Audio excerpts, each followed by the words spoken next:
My name is Elara, and before I met Leo, I was a ghost. I drifted through a life of temp jobs, beige apartments, and transactional relationships, a collection of polished, empty surfaces. He found me when I was at my most spectral, volunteering at a thrift store not out of charity, but simply to be somewhere. Before we continue, like, comment, and subscribe to our channel for more stories. The first time I saw him, he was tangled in a roll of copper wire, turning in a slow, baffled circle. I laughed, and instead of being embarrassed, he smiled a warm, crinkling smile that reached his eyes. "It's asserting its independence," he said. "I respect that." That was Leo. He was a restorer, a man who saw intention and spirit in everything, in tangled wire, in chipped teacups, and in flawed, forgotten people. By trade, he fixed antique clocks and musical boxes, his large, careful hands capable of coaxing music from rust and silence. He mistook my stillness for depth and my silence for wisdom. He began to talk to me, and I was captivated by the world he inhabited. A world where every scratch had a story and every broken piece held the promise of redemption. He built a beautiful, handcrafted world and invited me to live in it. Our courtship was gentle and gradual. He brought me sea glass, showed me the intricate guts of clocks, and made me feel, for the first time, like a person of substance. We married under an arch he built from reclaimed wood. "I will love you," he whispered, "until the last spring winds down and the last gear stops turning." I believed him. For years, our life was a rhythm of profound contentment. His workshop, attached to our small, cluttered house, filled our days with the smells of coffee and metal polish, and our nights with the soft, syncopated ticking of a dozen clocks. It was a fortress of trust, built on shared silence and understood glances. Leo was my anchor, my sanctuary. And it was in that very sanctuary that the rot began, not with a crash, but with a quiet, insidious whisper of boredom.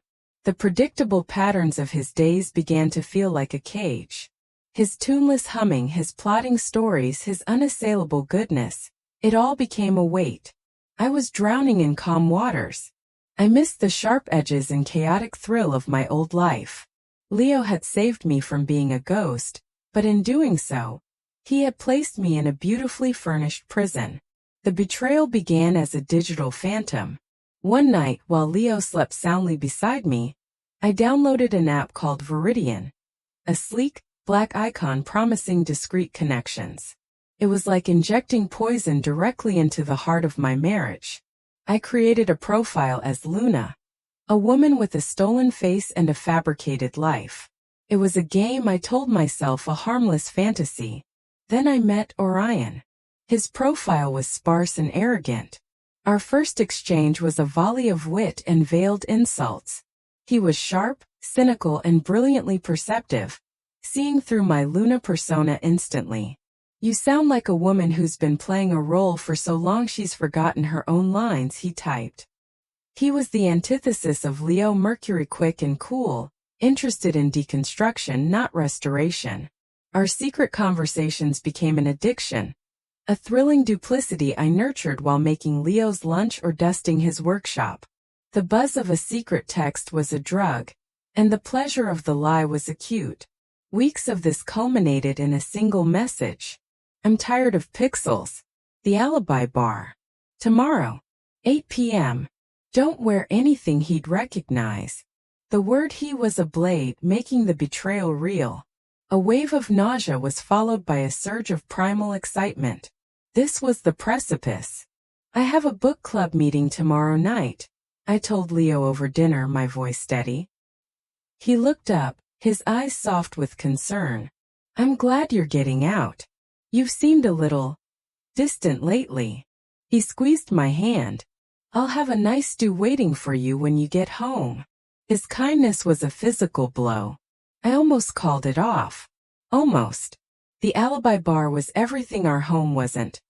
Dark, loud, and saturated with the smell of danger. He was there, in a corner booth, sharper and more intense than his blurry photo suggested. His eyes, a piercing blue, held mine across the room. I slid in opposite him. Orion, I presume. Elara, he said. The sound of my real name on his lips, a name I had never given him, sent a jolt of terror and thrill through me. He had found me. Your husband is a clockmaker. Leo. How dependable. He made it sound like a disease. He spoke of midnight drives and underground clubs, of a life lived for sensation alone. He was offering not love, but pure unadulterated experience. When he suggested we leave, I was already his. His apartment was a stark, minimalist space of concrete and steel, a place for the present moment only. His kiss was a conquest, hard and demanding. I met it with a desperate force of my own. This was the ultimate betrayal, the wild, terrifying freedom I craved. But as it happened, it was a frantic, joyless collision. It was all friction, a performance of passion that felt as hollow as I was. When it was over, he rolled away without a word. Lying there in the unfamiliar dark, the adrenaline faded, leaving a cold, creeping dread. The pleasure had been a phantom, a momentary spike that had flatlined, leaving only the ugly reality. The scent of him was a brand on my skin. I thought of Leo's hands, how they knew just where to touch me, how they reassembled broken things with infinite patience. I had taken those hands and smashed them with a hammer. I dressed and slipped out into the cold, pre-dawn street. The walk home was a suffocating journey into consequence. The house was warm, smelling of Leo's stew. The gentle ticking of his clocks chanted in unison. Betrayal. Betrayal. Betrayal. I scrubbed my skin raw in the shower, but the stain was internal. When I slipped into bed, Leo stirred.